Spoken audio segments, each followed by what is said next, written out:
أنفسنا ومن سيئات أعمالنا من يهده الله فلا مضل له ومن يضلله فلا هادي له ونشهد أن لا إله إلا الله وحده لا شريك له ونشهد أن سيدنا ومولانا محمدا عبده ورسوله صلى الله تعالى عليه وعلى آله وأصحابه وأتباعه وأزواجه وذرياته وأهل بيته وأهل طاعته أجمعين اما بعد اعوذ باللہ من الشیطان الرجیم بسم اللہ الرحمن الرحیم یا ایہا الناس اتقوا ربکم الذی خلقکم من نفس واحدۃ وخلق منها زوجها وبث منهما رجالا کثیرا ونساء واتقوا اللہ الذی تساءلون به والارحام ان اللہ کان علیکم رقیبا وقال تعالی یا ایہا الذین آمنوا اتقوا اللہ حق تقاته ولا تموتن الا وانتم مسلمون وقال تعالی یا ایہا الذین آمنوا اتقوا اللہ وقولوا قولا سدیدا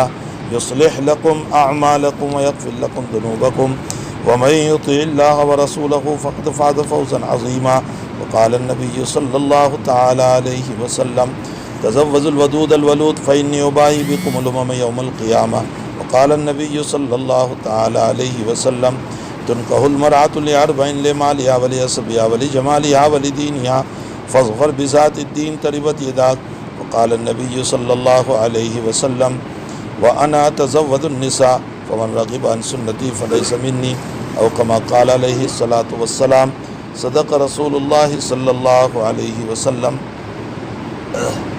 دیکھو آج کل سوشل میڈیا پر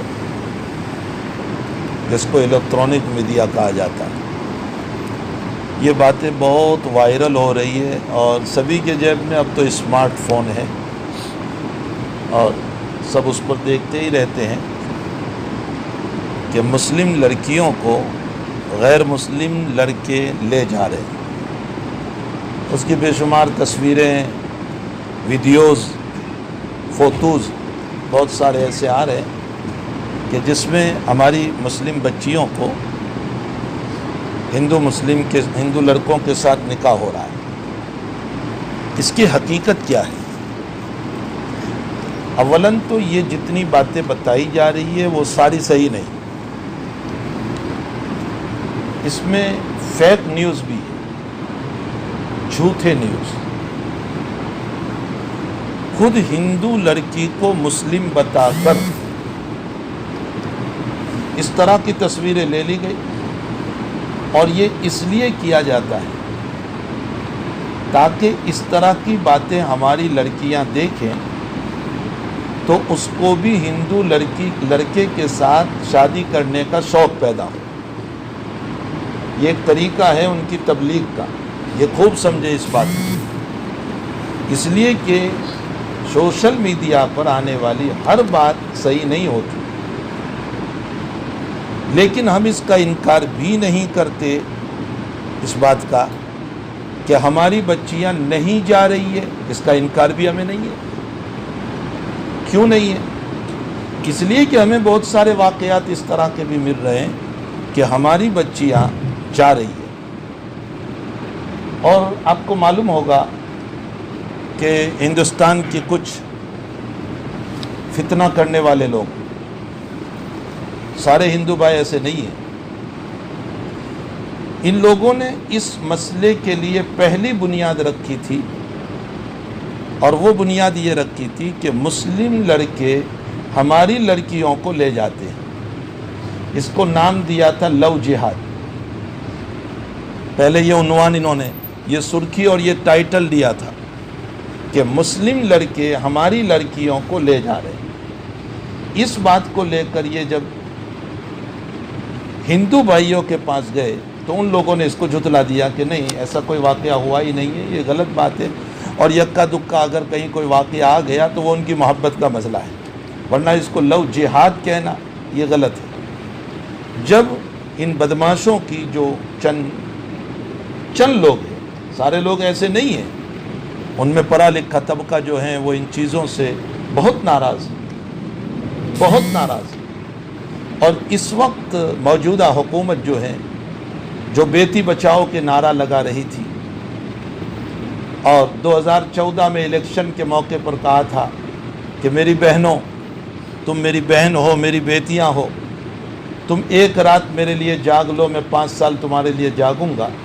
لیکن بہن کہنے والا اور بیٹی کہنے والا، وہ چوکیدار وہ خود سویا ہوا ہے، اور اس وقت جو ہفتے سے ملک کی یعنی جو بیورو، جو اس سے بڑھ کر بیورو کوئی نہیں ہوتی، پولیس تو سب سے ادنا درجے کا مسئلہ ہے، CBI جو ہے وہ، اور اس کے علاوہ FBI جو اس سے بھی اوپر، ان دونوں کا حال اس وقت ملک کے اندر ایسا ہے کہ جب اسی پر اعتماد نہ رہا تو اب کس پر اعتماد کیا جائے۔ تو ایسے وقت میں پہلے انہوں نے لو جہاد کا عنوان دیا، اور لو جہاد کا عنوان دے کر یہ ہندوؤں کے پاس گئے، انہوں نے اس کو ٹھکرا دیا۔ اس کے بعد ان لوگوں نے، جو چند بدماش قسم کے لوگ ہیں، یہ اعلان کیا کہ ہم 2019 اور 20 تک 1 لاکھ مسلم بچیوں کو لے جائیں گے، اور یہ اعلان ایسا ہے جو دھکا چھپا نہیں ہے، یہ اخبار میں آیا ہوا اعلان، یہ صاف ان کا اعلان ہے۔ لیکن اس اعلان کے باوجود مسلم کا بال کھڑا نہیں ہوا۔ ہم یا تو علماء ہیں تو اپنی دیریج کا مدرسہ لے کر بیٹھے رہے کہ سب سلامت، نہیں ہم سب محفوظ ہیں، یا گھر کا فرد ہیں تو وہ اپنی فیملی میں بیٹھا رہا، نہیں سب سلامت۔ تو کیا میرے پڑوس میں میرے مسلمان بھائی کی بچی جائیں، کیا وہ میری بچی نہیں ہے؟ لیکن ہمیں اس کی طرف کوئی توجہ ہی نہیں، جس کے نتیجے میں ہماری بہت ساری بچیوں کو وہ لے گئے۔ ابھی میں جمعرات کو بھروچ بیان میں تھا، اسی مسئلے کے سلسلے میں وہاں بیان رکھا گیا تھا، اور میں نے بہت تفصیل سے وہاں گفتگو کی، اس لیے کہ ہمارے اس بھروچ شہر کے اندر سے 7 بچیاں چلی گئی ابھی یہ 2 ہفتے کے اندر۔ میں یہ کہنا چاہتا ہوں کہ یہ کیسے لے جاتے ہیں، ذرا سمجھو۔ اولاً تو وہ جو ہمارے ذہنوں میں بیٹھا ہوا ہے کہ میری بچی ڈاکٹر بن جائے، لائر بن جائے، سافٹ ویئر انجینئر بن جائے، دیکھو صاحب سن لو، اس تعلیم سے کوئی منع نہیں کرتا، لیکن اس تعلیم کو شریعت کے حدود میں رہ کر پردے کا اہتمام رکھو، اور اگر آپ کو اپنی بچی کو پڑھانا ہے تو ٹیوشن پہ آپ خود لے کر جاؤ، آپ خود جائیے اس کو لے کر۔ بھروچ کا ماحول یہ ہے کہ وہ بچی صبح 4:30 بجے اٹھ کر ٹیوشن پہ جا رہی ہے اکیلی، اور باپ ویسے ہی چھوڑ دیتا ہے، باپ بستر میں پڑا ہوا ہے، تو آخر بچی برباد نہیں ہوگی تو کیا ہوگا؟ آپ کو پڑھانا ہے، ڈاکٹر لائر بنانا ہے، کوئی انکار نہیں کرتا، آپ خود لے کر جاؤ ٹیوشن پہ، جب تک اس کا ٹیوشن پورا نہ ہو آپ وہاں بیٹھو۔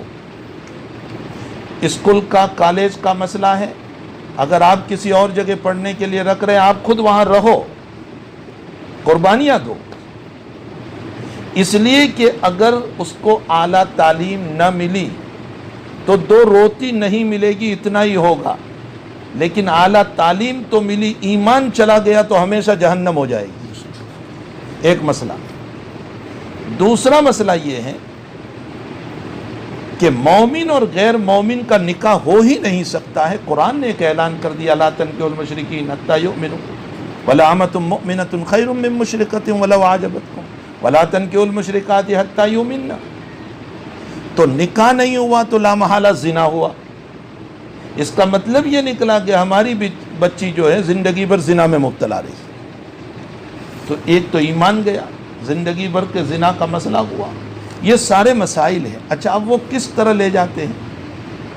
اسی تعلیم کے بہانے ہماری بچی جب جاتی ہے تو وہ فرینڈشپ کرتے ہیں، دوستی کرتے ہیں، اور اس دوستی کے بعد کسی ہوٹل میں کھانے کا پروگرام ہوتا ہے، اور اس کے اندر چائے، کافی، چائے کوئی بھی چیز ہو، ان کے پاس ایک ایسا پردات ہوتا ہے، ایک ایسی چیز ہوتی ہے جس کے ذریعے سے ہوس پیدا ہوتی ہے، خواہشات پیدا ہوتی ہے، نشہ پیدا ہوتا ہے۔ وہ چائے میں ڈال دیتے ہیں، وہ یا تو لکوڈ ہوتا ہے یا کوئی پاؤڈر ہوتا ہے جس کو چائے میں ڈال دیتے ہیں، یا پھر کافی میں جو بھی چیز پی رہی ہے اس میں ڈال دیتے ہیں۔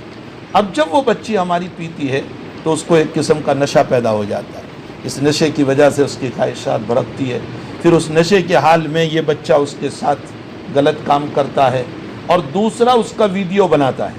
اب بچی تو ہوش ہے نہیں کچھ، تو دوسرا اس کا ویڈیو بناتا ہے. جب ویڈیو بن گیا، یہ میں بالکل پرفیکٹ بات آپ کو کہہ رہا ہوں، بچی کو جب ہوش آتا ہے اور نشہ جب ختم ہوتا ہے تو یہ ویڈیو اس کو بتایا جاتا ہے کہ یہ دیکھ لے، تو ہمارے قید میں ہے، اگر تو نے نکاح نہیں کیا تو ہم تیرے ویڈیو کو یوٹیوب پر رکھ کر تجھے، تیرے ماں باپ کو، تیرے خاندان کو ذلیل کر دیں گے.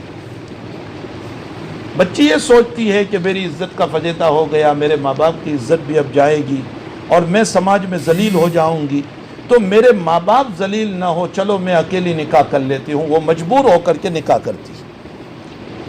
یہ ہے اصل وجہ. لیکن یاد رکھو، یہ لوگ جب لے جاتے ہیں تو نکاح تو مقصود ہے نہیں، ہوس خوری مقصود ہے. سال 1.5 سال میں وہ بچی واپس آ جاتی. ابھی ایک لڑکی کا بیان آیا ہے جو دہلی کی رہنے والی ہے، شمیم نام تھا اس کا دوسرا نام رکھا گیا تھا ریشما.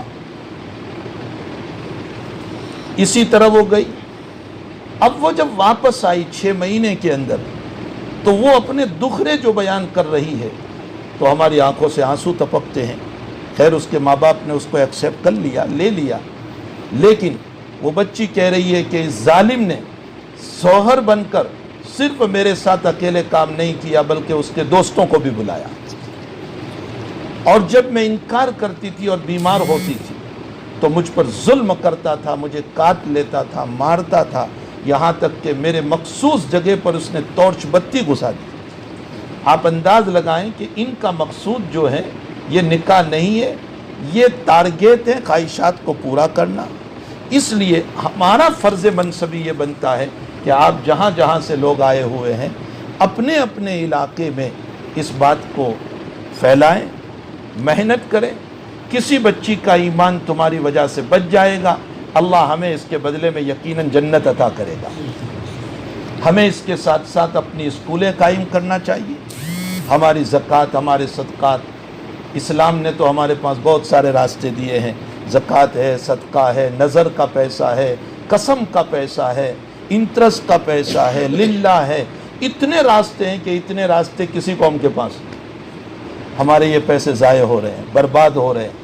کاش ہم ان پیسوں کو صحیح مصرف میں استعمال کریں، بچیوں کی اسکول کا نظام بنائیں اور مخصوص طور پر اسلامی نظام کے ساتھ ہم ان کو اسلام کی تعلیم دیں. کوئی منع نہیں کرتا ہے، لیکن اسلامی نظام کے ساتھ تعلیم دیں گے تو انشاءاللہ بہتر سے بہتر بات ہوگی.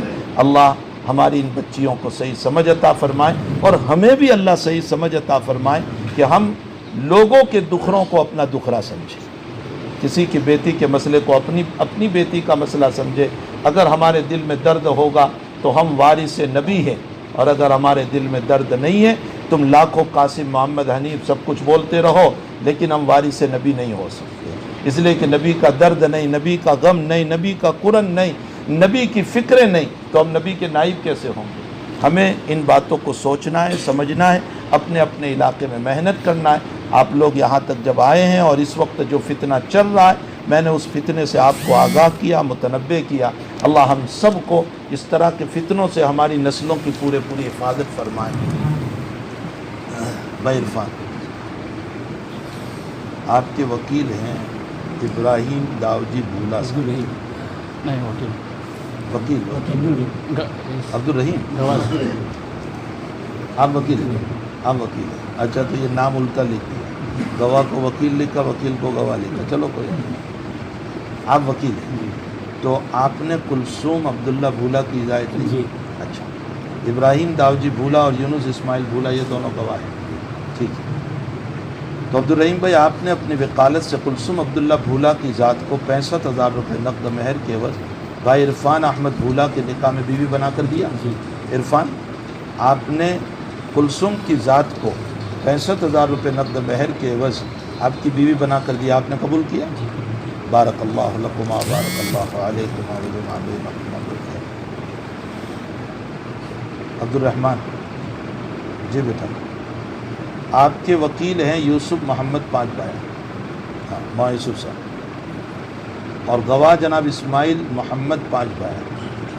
چلو کوئی اچھا. اور رشید یعقوب ملا آپ. ٹھیک.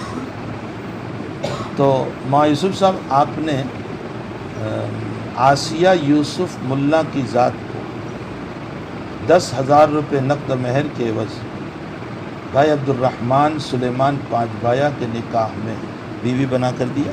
عبد الرحمن مولانا نے آسیہ یوسف ملا کی ذات کو 10,000 روپے نقد مہر کے عوض تمہاری بیوی بنا کر دیا. تم نے قبول کیا؟ بارک اللہ لکم و بارک اللہ علیکم و جمع بینکما. اللہم صلی وسلم دائما ابدا علی حبیبک خیر الخلق کلہم. اللہ ان دونوں نکاحوں کو قبول فرما، ان میں مودت و محبت عطا فرما، ان کے چمن کو خوشیوں سے آباد فرما، ایک دوسرے میں سچی محبت عطا فرما، ایک دوسرے کے سکھ دکھ کے ساتھی بنا. اے اللہ اولاد صالح سے ان کی گود کو آباد فرما، اولاد صالح سے ان کی گود کو آباد فرما. امت کی بیٹیاں غلط راستے پر جا رہی ہے، ہدایت عطا فرما. اے اللہ ان کے دلوں میں ایمان کی محبت عطا فرما. اللہ تیری محبت عطا فرما، حبیب کی محبت عطا فرما، شریعت کی محبت عطا فرما. اے اللہ بے اولادوں کو اولاد عطا فرما، بے نکاحوں کے نکاح کا انتظام فرما. اے اللہ جن کے گھروں میں جھگڑے ہیں جھگڑوں کو ختم فرما، پریشان حالوں کی پریشانیوں کو دور فرما. اے اللہ بیماروں کو شفا عطا فرما، مرحومین کی مغفرت فرما. اے اللہ ہماری ساری ضرورتوں کو دست غیب سے پورا فرما. اے اللہ یہ لوگ یہاں نکاح کے لیے آئے صرف اس نسبت پر کہ یہاں تیرا اور تیرے نبی کا کلام پڑھایا جا رہا ہے. اے اللہ اس برکت سے ان سب کو مالا مال فرما دے، اس برکت سے ان سب کو مالا مال فرما دے، اور نبی کی سچی محبت ہم سب کو نصیب فرما دے. وصلی اللہ علی النبی الکریم برحمتک یا ارحم.